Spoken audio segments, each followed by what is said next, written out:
Como ustedes bien saben, durante algunas semanas, algunos meses, hemos estado sumergidos en la tarea de examinar las características y elementos que componen un hogar piadoso.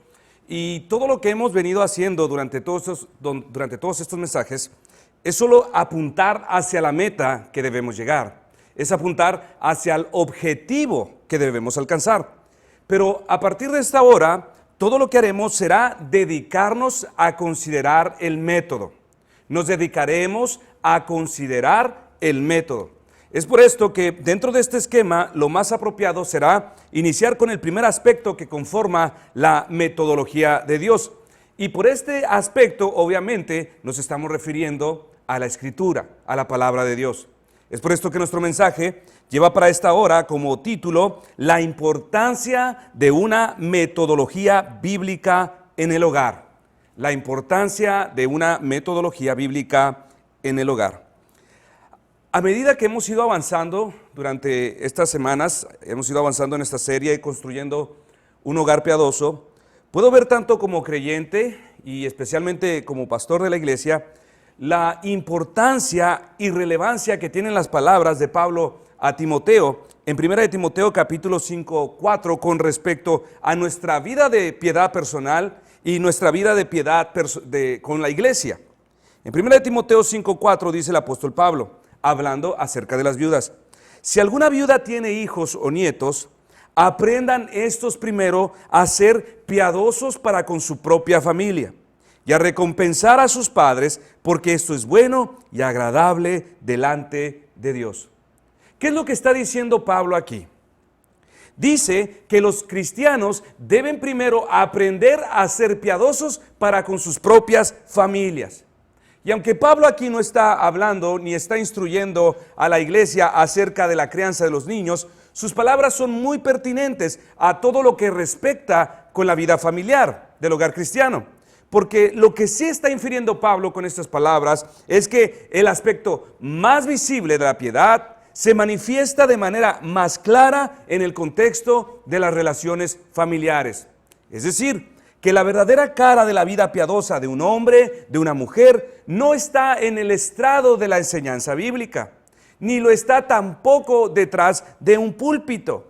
No se encuentra en la simpatía de charlas piadosas en la iglesia, ni en la suma de buenas obras, sino en el contexto primario de las relaciones familiares.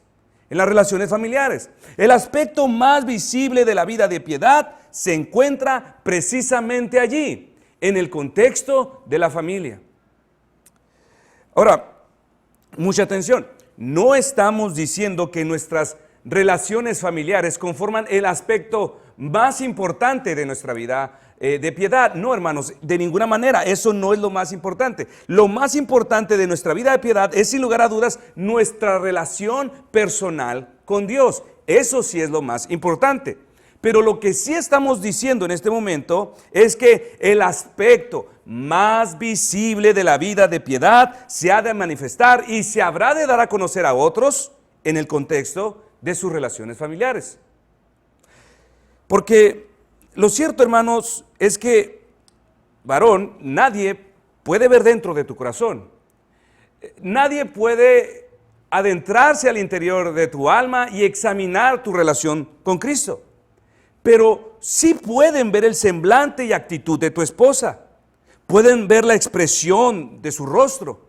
Pueden ver su andar, su hablar, su forma de relacionarse con las demás personas, resultado de tu trato y relación personal con ella.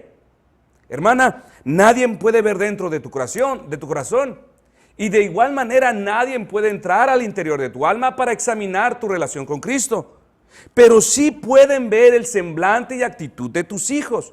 ¿Son hijos felices o son hijos enojados? ¿Son hijos alegres o son hijos amargados? Consecuencia de la crianza y ejemplo que estás haciendo en ellos. Por esto dice Pablo a los cristianos: aprendan primero a ser piadosos para con su propia familia. Aprendan a ser piadosos para con su propia familia. Porque no existe otro lugar como el hogar, mis hermanos, donde se habrá de comprobar, donde se habrá de demostrar la sinceridad del corazón piadoso. Solo allí, en el núcleo familiar, la verdadera piedad es más visible.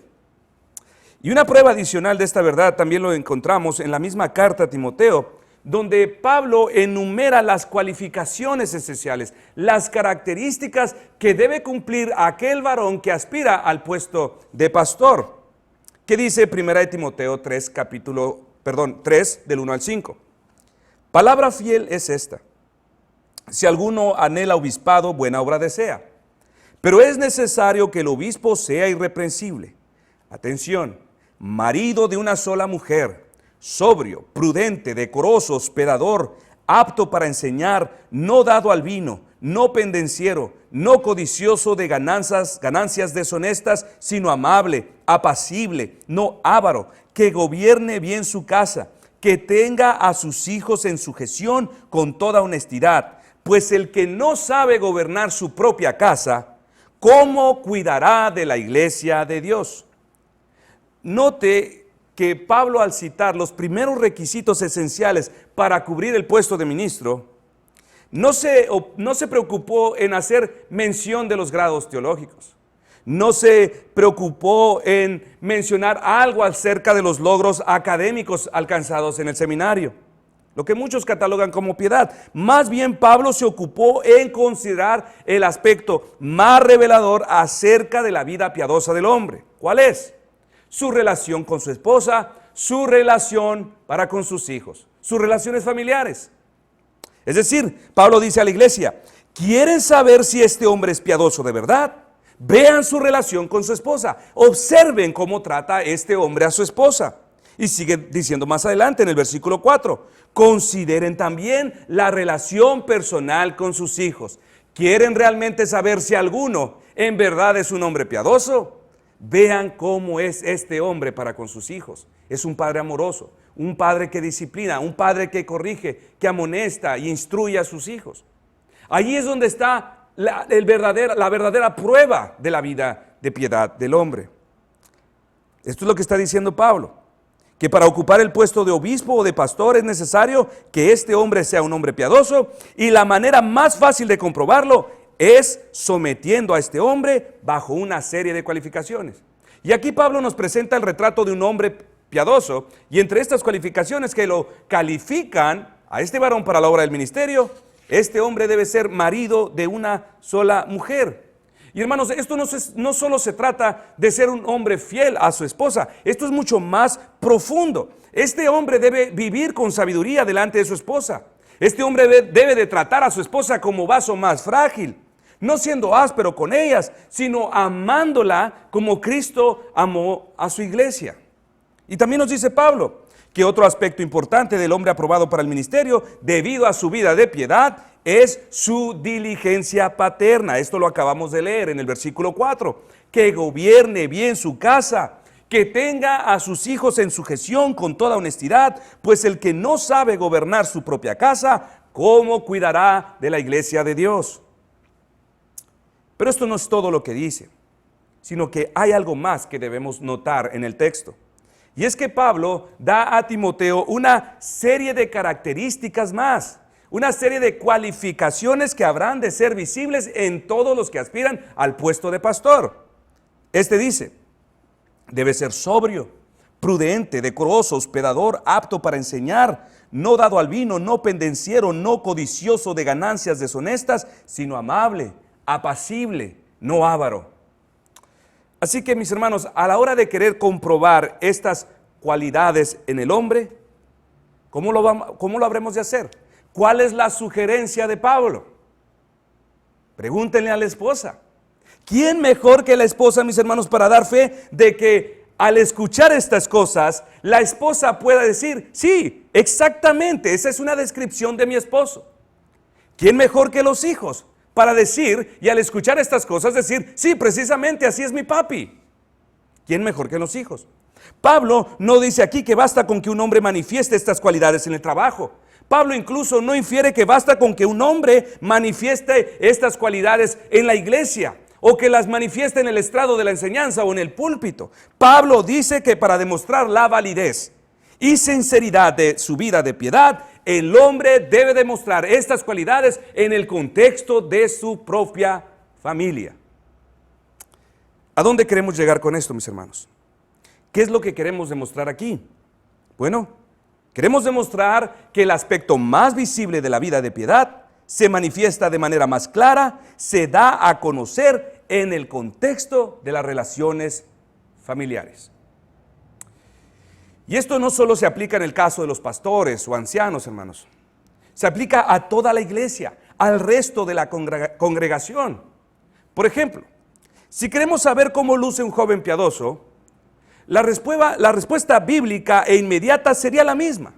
Un joven piadoso se da a conocer en la misma medida que este joven sea capaz de esforzarse por honrar a su padre y a su madre. Este es un joven piadoso. Si queremos saber si aquella jovencita es una muchacha piadosa, lo sabremos en la misma medida en que esta jovencita está dispuesta a someterse a la instrucción de su padre y a la dirección de su madre. Si queremos saber si tal hermano de nuestra iglesia es un hombre piadoso, lo sabremos en la misma medida que este hombre ama a su esposa, en la medida en que este hombre se dedica a proteger su hogar, a educar a sus hijos en el temor, amonestación y disciplina del Señor. Lo sabremos en la medida en cómo este hombre se compromete con estas cosas. Si queremos saber si tal hermana es una mujer piadosa, lo sabremos en la misma medida que esta mujer refleja un espíritu apacible y afable al someterse a su marido. Sabremos que es una mujer piadosa en la misma medida que esta mujer sea capaz de cerrar su boca para ganar a su marido sin palabras, en su deseo entrañable de cuidar a sus hijos y de estar al pendiente de su propio hogar. Es allí, mis hermanos. Lo repito, el aspecto más visible de la vida de piedad se da en el contexto de las relaciones familiares, con el esposo, con la esposa, con los hijos, o ya sea de los hijos para con sus propios padres. La cantidad de conocimiento bíblico, la habilidad para citar textos de memoria, incluso la capacidad de transmitir a otros conocimientos bíblicos, nunca ha sido una evidencia segura de la piedad. Como tampoco lo es la regularidad con la que muchos se congregan o con lo mucho que se prometen con la iglesia. Nunca estas cosas, hermanos, entiéndalo, nunca estas cosas han sido una prueba segura de piedad. Porque muchas de las veces todo lo que es esto son sustitutos a la verdadera piedad. Muchas veces estas cosas son solo sustitutos a la verdadera piedad. Por esto Pablo, inspirado por el Espíritu Santo, nos dice en esta mañana: aprendan a ser piadosos primero con vuestras propias familias. Si en todos los lugares se ve una vida de piedad, un hombre santificado y purificado, pero no en su propia familia, ¿qué es lo que tenemos allí? A un hombre, a una mujer hipócrita. No podemos, hermanos, pretender ser piadosos en todos los lugares, menos en casa. Por esto más adelante dijo nuevamente Pablo a Timoteo, 1 Timoteo 5, 7 y 8, manda también estas cosas para que sean irreprensibles, porque si alguno no provee para los suyos y mayormente para los de su casa, ha negado la fe y es peor que un incrédulo. La piedad que no comienza en casa, mis hermanos, que no comienza con la esposa, que no comienza con el esposo, que no comienza con los hijos, realmente, hermanos, nunca comienza. Nunca comienza. Muchas veces hemos dicho, nuestra iglesia está creciendo. Y damos muchas gracias a Dios porque está creciendo. Pero, ¿sabe cuándo realmente podemos decir que una iglesia está creciendo en piedad? ¿Sabe cuándo realmente podemos decir que nuestra iglesia está creciendo? ¿Habremos de decirlo cuando está aumentando su membresía? Cuando están aumentando sus ministerios, ministerios de esto, ministerio de aquello. Cuando al fin podamos iniciar un programa de radio o tener un canal de televisión en enlace. ¿Cuándo, mis hermanos? ¿Cuándo podemos decir que nuestra iglesia está creciendo? ¿Cuando están sucediendo estas cosas? No, hermanos. Así no se mide la piedad de una iglesia. Esto solo puede ser progreso, en muchos de los casos, o simplemente una buena administración de parte de los líderes. Pero podremos decir que una iglesia está creciendo en piedad y con toda seguridad, hermanos, cuando las familias que la componen cada vez más y más se acercan a ese modelo bíblico que Dios trazó para cada una de estas familias. Cuando un hogar se construye según el plan trazado que Dios nos dejó en la Escritura. Es allí cuando sabremos que nuestra iglesia está creciendo. Cuando las familias que la componen cada vez más y más se acercan al modelo bíblico que Dios nos estableció, que Dios nos dejó. ¿Y cómo luce esta clase de hogar bíblico, hermanos? Bueno, un hogar bíblico es aquel donde el padre es la cabeza de su hogar, donde el padre entiende de manera clara cuál es su rol sobre los suyos. Él como cabeza ejerce un gobierno amoroso sobre su esposa, sobre sus hijos. Es un hombre que ama a su esposa, que la cuida como a vaso más frágil y que la sustenta. Es un hombre que al convertirse en padre vive enteramente dedicado a amar a su familia, a amar a sus hijos, al criarlos en la disciplina y amonestación del Señor. Es un hombre que sabe gobernar a tiempo completo, pero especialmente, como dice Pablo, que no solo gobierna, sino que gobierna bien su casa. Es decir, este hombre sabe dar directrices a su esposa, sabe dar orientaciones específicas a su esposa. Este no es un hombre que se la vive quejando de su esposa, porque ella nunca está en casa, porque al regresar de casa la familia es un caos, la casa es un caos. Este es un hombre que gobierna bien su casa, no es un hombre que se la pasa conflictuando con su esposa. No es un hombre que al llegar nuevamente del trabajo, su esposa aún es un caos en pijamas. Este hombre gobierna bien su casa. En este hogar bíblico también hay una mujer, una esposa piadosa, una mujer sumisa a la autoridad de su marido. Cuando su esposo dice blanco, ella dice blanco. Cuando su esposo dice azul, ella dice azul. Cuando su esposo dice vamos, ella dice vamos. Cuando su esposo pregunta, mi amor, ella no se niega a su marido. Ella es una mujer que se dirige con respecto a su esposo, que habla con admiración de su esposo, que no anda ventilando sus pecados y sus fallas a cuanta hermana de la iglesia preste sus oídos para escuchar. Ella es una mujer a la que su esposo le llama bienaventurada. Es una mujer en la que su marido puede estar confiado. Y en este hogar bíblico también hay hijos obedientes. Hijos que han aprendido a honrar a papá y mamá, porque la madre es una mujer que edifica su casa con sabiduría, porque ella atiende diligentemente su hogar. A ella sus hijos la llaman bienaventurada. Este es un hogar donde papá y mamá se ayudan mutuamente en los caminos de la gracia, donde juntos forman un equipo inquebrantable para guiar a sus hijos en el temor del Señor. Un hogar donde ambos resuelven con determinación, mas mi casa y yo serviremos a Jehová. Repito, hermanos, ¿cómo podemos saber cuando una iglesia está creciendo realmente en piedad? Cuando las familias que la componen están avanzando cada vez más y más hacia ese modelo de la Escritura. Allí realmente podemos decir, nuestra iglesia está creciendo. En esto consiste el verdadero crecimiento de una iglesia. No porque la familia sea el aspecto más importante de la piedad, sino porque es el aspecto más revelador y genuino donde realmente se vive la vida cristiana. No se confundan, mis hermanos, no son los ministerios, no es el crecimiento numérico, no son las capacidades elocuentes para transmitir a otros enseñanzas bíblicas, no es la regularidad con la que los hombres se congregan, ni la regularidad con la que se comprometen, es la familia. La familia, hermanos. Ahora bien, si no queremos ser esa clase de padres necios que siempre saben lo que tienen que hacer, pero que nunca llegan a ningún lado porque realmente no saben cómo, en este nuevo bloque de mensajes empezaremos a enfocarnos en el cómo. En cómo vamos a lograr esos resultados piadosos para nuestro hogar cristiano. ¿Cómo vamos a alcanzar esa meta? ¿Cómo entrenaremos a nuestros hijos y al mismo tiempo cómo formaremos en ellos un carácter piadoso? No queremos ser padres necios, que siempre saben lo que tienen que hacer, que aumentan el conocimiento de sus deberes, pero que no tienen idea de cómo hacerlo. Es por esto, hermanos, que nos dedicaremos a descubrir el cómo de la metodología de Dios.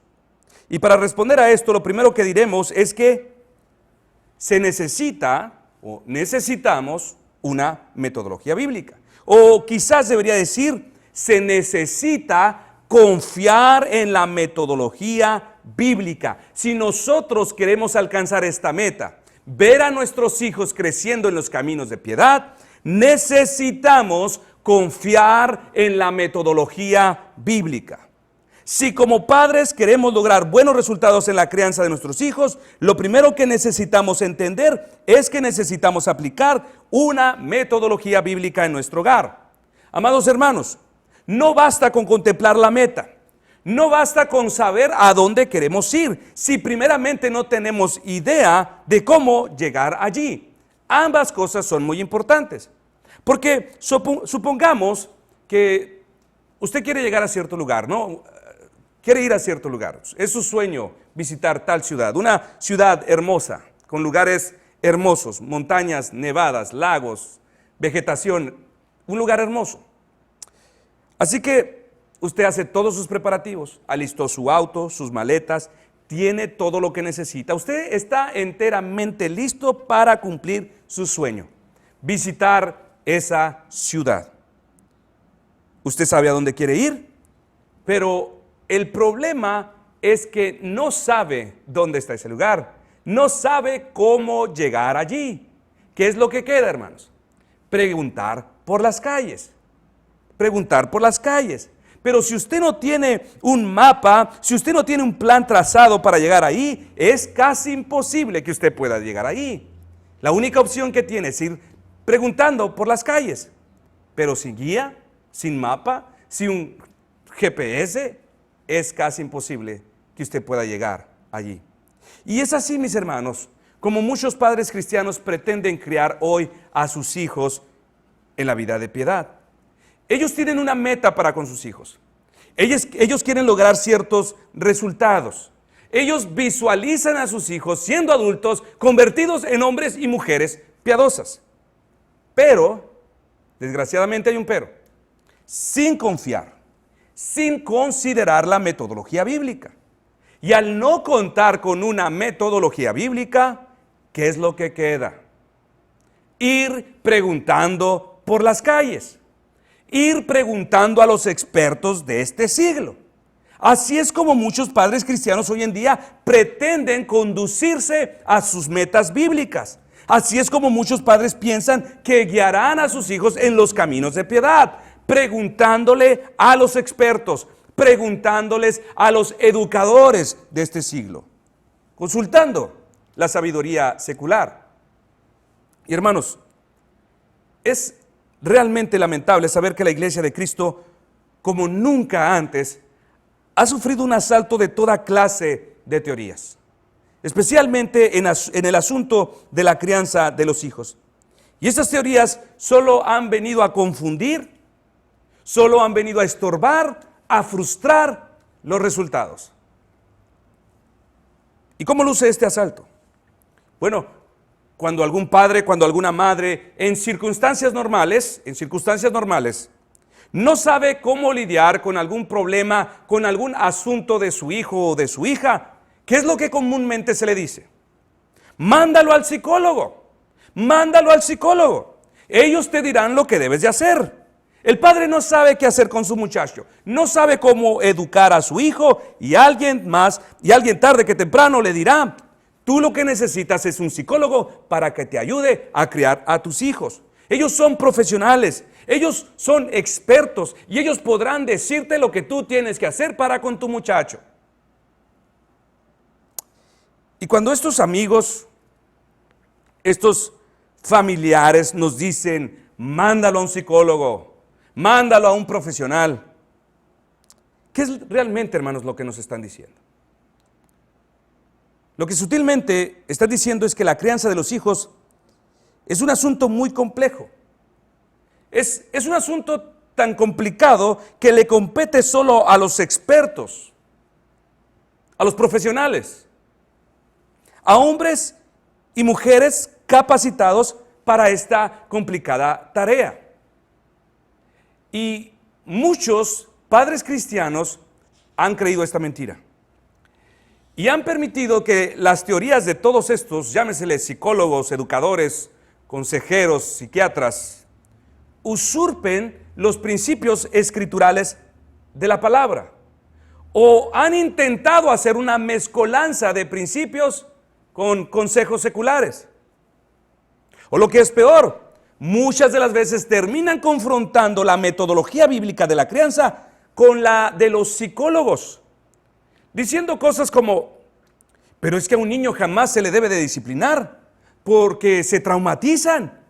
Nunca se le debe disciplinar porque se hacen personas violentas. A un niño jamás le digas la palabra no, porque se despierta en él un deseo por lo malo. Y en lugar de mejorar, se hacen peores. Nunca le digas que no. Tu hijo debe verte como un amigo. Escucha bien, ellos te dicen, tu hijo debe de verte como un amigo, porque las figuras autoritativas como la de un padre son opresivas. Crea en ellos inseguridades. A los niños se les debe de dejar ser. Si quieres un niño feliz, si quieres un niño emprendedor con visión en la vida, déjalo ser. Los niños tienen el derecho de decidir lo que quieren ser. Tú no puedes poner sobre ellos tus estereotipos o estructuras mentales pasadas. Hermanos, puede ser que no lo crea, pero en este asunto, en cuanto a la crianza de los hijos, hay mayor sabiduría en las voces de quienes están tras las rejas que en las voces de muchos de estos expertos allí en sus clínicas. Estos hombres podrían darles mejores consejos para guiar a sus hijos en el buen camino, para que no terminen allí como ellos. Así que, hermanos, ¿qué debemos decir a todo esto? ¿Qué debemos decir a esto? Cuidado, cuidado, mucho cuidado, hermanos. Por esto decíamos hace un momento, que si queremos lograr una meta bíblica, debemos de seguir y confiar también la metodología bíblica. No se puede alcanzar ninguna meta bíblica aplicando la metodología secular de los expertos de este siglo, de los consejeros de este siglo. Tampoco se logrará nada haciendo una mezcolanza, tomando poquito de aquí, poquito de la palabra de Dios, poquito de los psicólogos.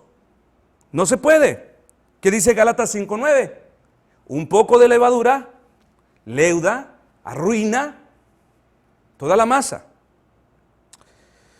El pastor John MacArthur, en su libro titulado Nuestra suficiencia en Cristo, escribió: hay 3 influencias mortales que están minando nuestra vida espiritual. Hay 3 influencias mortales que están minando nuestra vida espiritual. Estas son, dijo él, la psicología, el pragmatismo y el misticismo. La psicología, el pragmatismo y el misticismo. Estas son las influencias mortales que John MacArthur las define de tal manera. ¿Y por qué las llama influencias mortales, hermanos? ¿Por qué MacArthur llama a estas influencias mortales? Porque muchos cristianos, y entre ellos pastores, están diciendo con esto que Cristo y su palabra no son suficientes. Cuando alguno de estos te manda al psicólogo, al experto, lo que sutilmente están diciendo es que Cristo y su palabra no son suficientes. Sutilmente nos están haciendo creer que hay cosas que están afuera del alcance de la palabra. Sutilmente están diciendo que todos los recursos espirituales que recibimos en el momento de nuestra conversión no son suficientes para suplir las necesidades más profundas que experimentaremos en este mundo tan complejo. Al decir que podemos consultar a otras fuentes, están diciendo sutilmente que hay un conocimiento mucho más elevado al cual podemos recurrir por ayuda, por encima de las Escrituras. Por supuesto, hermanos, que ninguno de estos niega que la palabra de Cristo sea verdad y que sea útil. Pero lo que sí están diciendo sutilmente es que la palabra de Cristo no es suficiente, no es útil en todos los casos. Porque hay asuntos tan complejos en la vida que se requiere de echar mano de la sabiduría secular y especializada. Se requiere echar mano del conocimiento de los expertos de este siglo, porque la palabra de Dios no es suficiente en todos los casos. Es por esto que John MacArthur les llama influencias mortales. Y esto no es nuevo, hermanos. Pablo tuvo que enfrentarse con este tipo de pensadores en su época, llamados los gnósticos, quienes decían que sí, realmente las verdades de Cristo eran útiles, eran muy buenas para enfrentar las necesidades más profundas del hombre, pero se necesitaba algo más para escarbar a lo más profundo. Y decían los gnósticos que ese plus de conocimiento especial lo tenían ellos. Solo un conocimiento que era adquirido por un grupo privilegiado, llamados los gnósticos. ¿Y cuál fue la respuesta de Pablo a estos herejes? ¿Cuál fue la respuesta de Pablo, hermanos? Vaya conmigo, por favor, a Colosenses capítulo 2. Colosenses capítulo 2, y vamos a leer a partir del verso 2 al 10. Versos 2 al 10. Dice Pablo: para que sean consolados sus corazones, unidos en amor, hasta alcanzar todas las riquezas del pleno entendimiento, a fin de conocer el misterio de Dios el Padre y de Cristo, en quienes están escondidos todos los tesoros de la sabiduría y del conocimiento. Y esto lo digo para que nadie os engañe con palabras persuasivas. Porque aunque estoy ausente en cuerpo, no obstante en espíritu estoy con vosotros, gozándome y mirando vuestro buen orden y la firmeza de vuestra fe en Cristo. Por tanto, de la manera que habéis recibido al Señor Jesucristo, andad en Él, arraigados y sobreedificados en Él, y confirmados en la fe, así como habéis sido enseñados, abundando en acciones de gracia. Mirad que nadie os engañe por medio de filosofías huecas y sutilezas, según las tradiciones de los hombres, conforme a los rudimentos del mundo y no según Cristo. Porque en Él habita corporalmente toda la plenitud de la deidad, y vosotros estáis completos en Él. Es decir, que nada les falta, que no les falta nada, que es la cabeza de todo principado y potestad. Y más adelante Pablo termina concluyendo en esta carta con una sola frase diciendo: Cristo es el todo en todos. Diciéndonos con esto que Cristo es suficiente, que Cristo es suficiente. Hermanos, repito, Cristo es suficiente. Cristo es el todo en todos. Pero lamentablemente, hermanos, y tenemos que decirlo, lamentablemente la iglesia no lo cree así. Porque muchos cristianos se han hecho partícipes de este ataque secular y lo han abrazado como necesario. Le han abierto las puertas de la iglesia para recibir ese plus de sabiduría que a nosotros los cristianos nos falta. Y es por esto que hoy en día, hermanos, muchos maestros, y lo que es peor, muchos pastores han sucumbido a este movimiento filosófico y están ministrando sus iglesias con una mezcolanza entre sabiduría bíblica y sabiduría secular.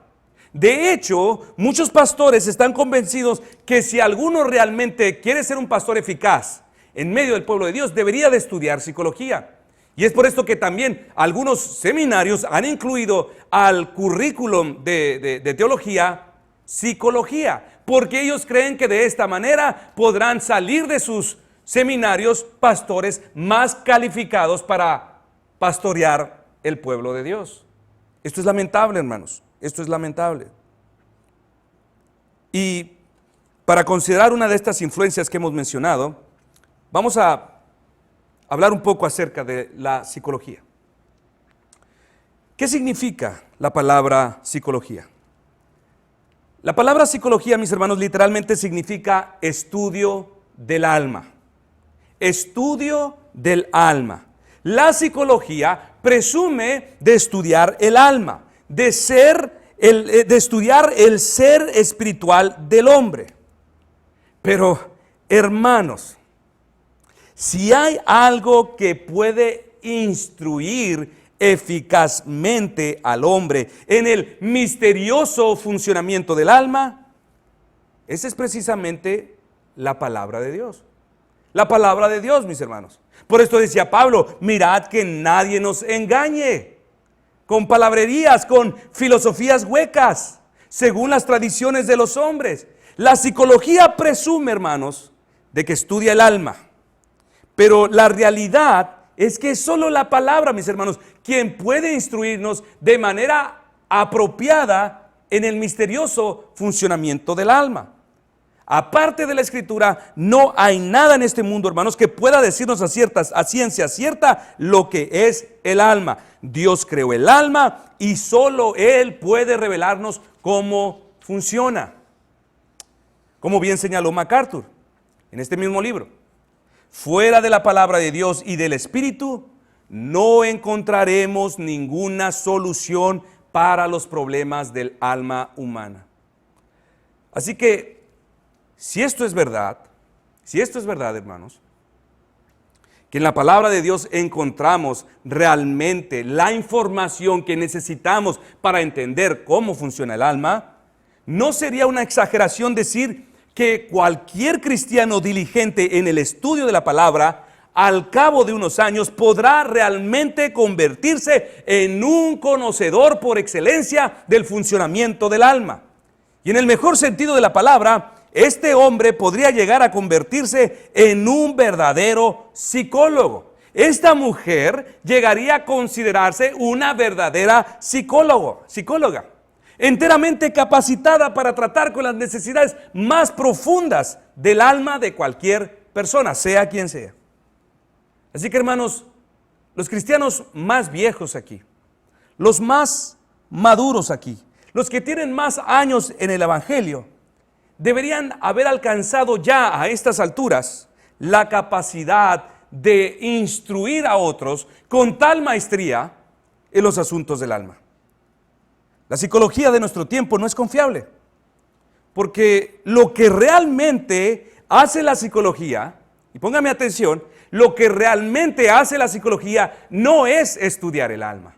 No, hermanos, no, la psicología no estudia el alma, sino estudia las conductas externas. Y a partir de las conductas externas, traza un diagnóstico para adivinar qué es lo que pasa. Y esto es una contradicción, hermanos. Porque si se supone que la psicología estudia el alma, debería de empezar con el problema al interior del corazón del hombre, pero comienza con las conductas. Pero ¿por qué no lo hace, hermanos? ¿Por qué no lo hace? ¿Por qué tiene que comenzar con las conductas externas?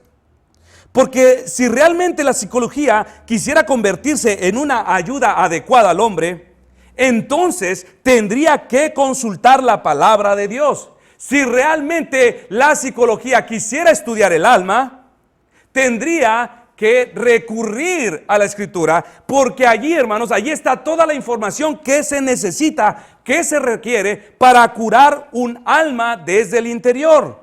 Allí, hermanos, solo en la palabra de Dios se nos revela el verdadero problema del hombre y se nos revela también la única y suficiente solución al alma del hombre, el remedio. Pero la psicología no lo hará. No lo hará, hermanos. ¿Por qué? Porque la gran mayoría son ateos, hombres y mujeres aborrecedores de Dios. De hecho, muchos de ellos ni siquiera creen en la existencia de un alma. Muchos de ellos realmente no creen que el hombre posea una conciencia, ni tampoco creen que cada individuo en lo personal tiene en su corazón escrita una ley moral que le hace comprender, discernir entre lo bueno y lo malo. Ellos no lo creen, hermano, no lo creen, hermanos. Más bien ellos creen que somos una mezcolanza de procesos químicos al interior de nuestros cuerpos que nos predisponen a actuar, a pensar, a decir y vivir de tal manera. Y es por esto que en los últimos años, hermanos, la psicología está haciendo sus primeros pininos hacia aquellas cosas de la alimentación, de los nutritivos, de la comida, para cambiar trastornos psicológicos de todo tipo. Hermanos, hermanas, escúchenme bien. Estas personas no pueden ser nuestra autoridad. Estas personas no pueden ser nuestra autoridad. Ellos no pueden ser la fuente de nuestro conocimiento. Estas personas realmente no pueden ser una ayuda adecuada para decirnos cómo es que debemos nosotros criar a nuestros hijos. Ellos no pueden ser nuestra autoridad. En la época de Pablo, cientos de cristianos mordieron el anzuelo de las mentiras del gnosticismo y se alejaron del verdadero evangelio. En otro lugar, Pablo amonestó que estaba tan sorprendido que tan pronto muchos cristianos se habían apartado del verdadero evangelio. Y no solamente ellos, hermanos, sino que también arrastraron a sus hijos juntamente con ellos, a sus familias, por seguir otras voces. Por esto, hermanos, con toda convicción y con una voz pastoral, en representación del príncipe de los pastores, les digo, nuestra única y toda suficiente regla de fe y práctica para tratar con nuestra alma, para criar a nuestros hijos en el temor del Señor y para tratar con los problemas más complejos del hombre en la psiquis de su ser, es la siempre firme, la única y nunca inalterable palabra de Dios. Punto. Solamente la palabra de Dios, mis hermanos, es nuestra única y toda suficiente regla de fe y práctica. Es solo su palabra, mis hermanos, la pauta que nos dice a dónde debemos ir. Y no solo eso, sino también nos ofrece la metodología a seguir, sea el tema que sea. La Iglesia de Cristo puede decir con toda seguridad, la Iglesia de Cristo puede decir con toda seguridad a cualquiera de sus problemas: en Cristo están escondidos todos los tesoros de la sabiduría y del conocimiento. Y note cómo Pablo les llama tesoros. Los tesoros, hermanos, no están en la superficie. Los tesoros requieren esfuerzo, requieren que usted escarbe, que usted profundice hasta encontrarlos. Y sigue diciendo Pablo, porque en Él habita corporalmente toda la plenitud de la deidad, y vosotros estáis completos en Él. Estáis completos en Él.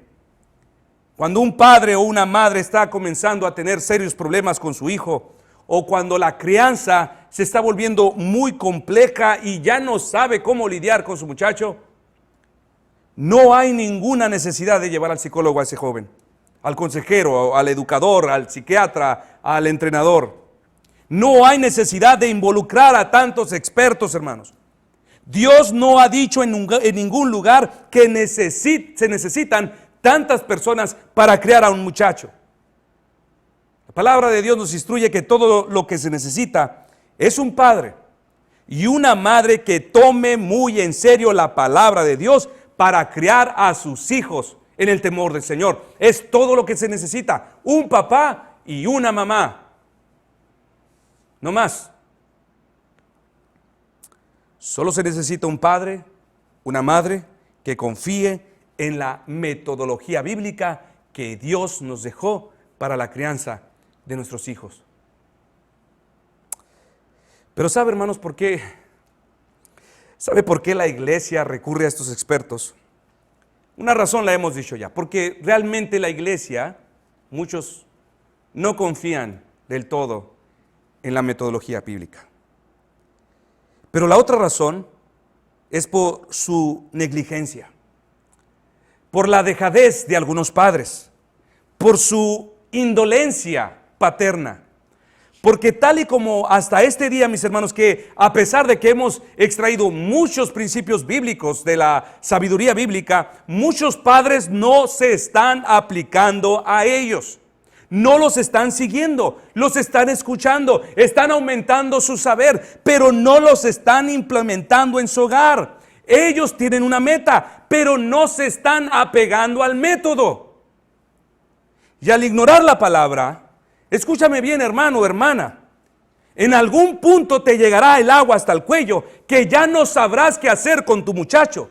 Y entonces, en tu desesperación y al no saber qué hacer, recurrirás a los expertos. Querrás encontrar un remedio inmediato, un curita para sanar una herida más profunda, una menta para solucionar el mal aliento del problema.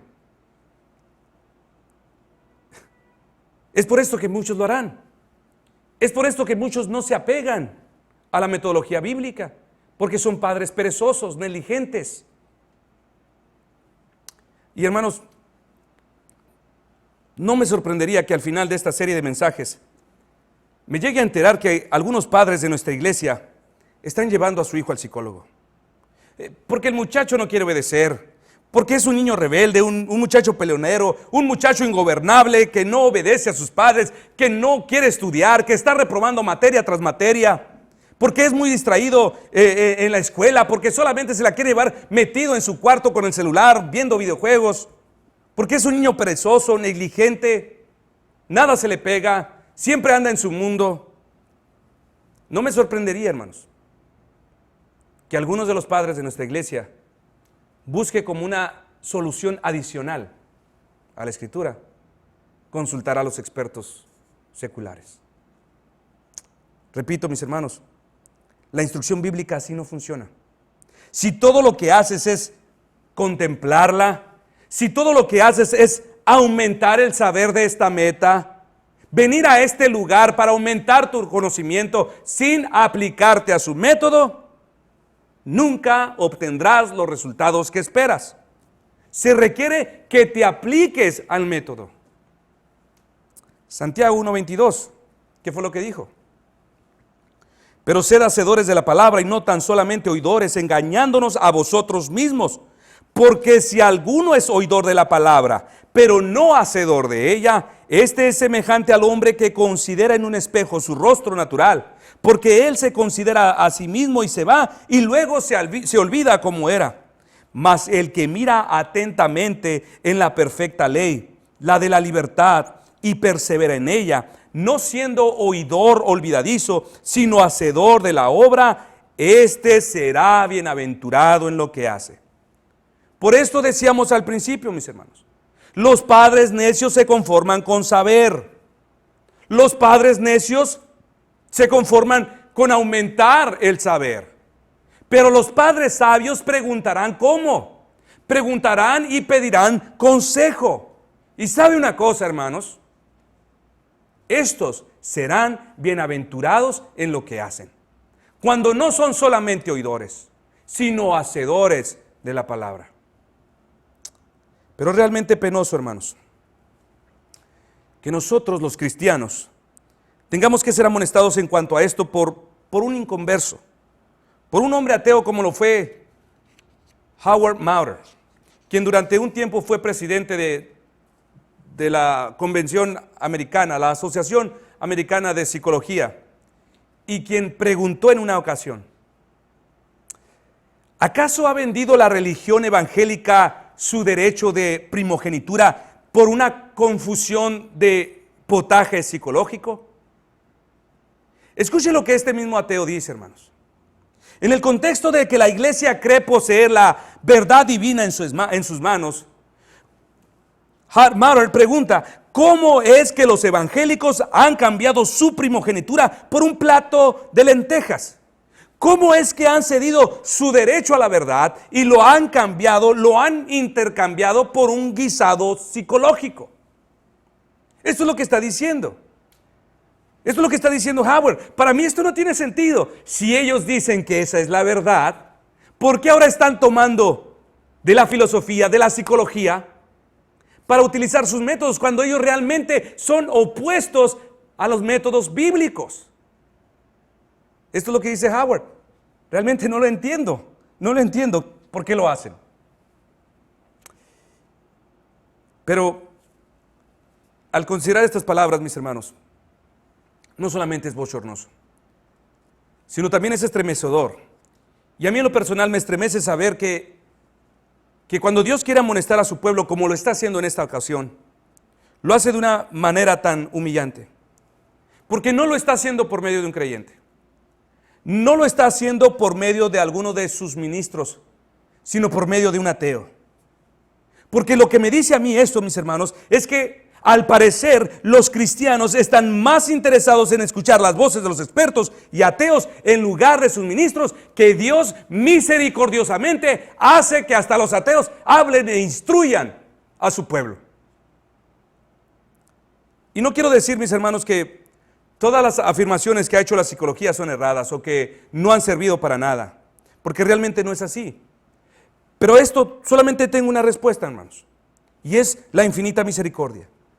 El despliegue inmerecido de la gracia común que Dios nos entrega para socorrer a un mundo miserable, a un mundo que se encuentra en miseria y con la intención de ayudar y aliviar de alguna manera sus dolores.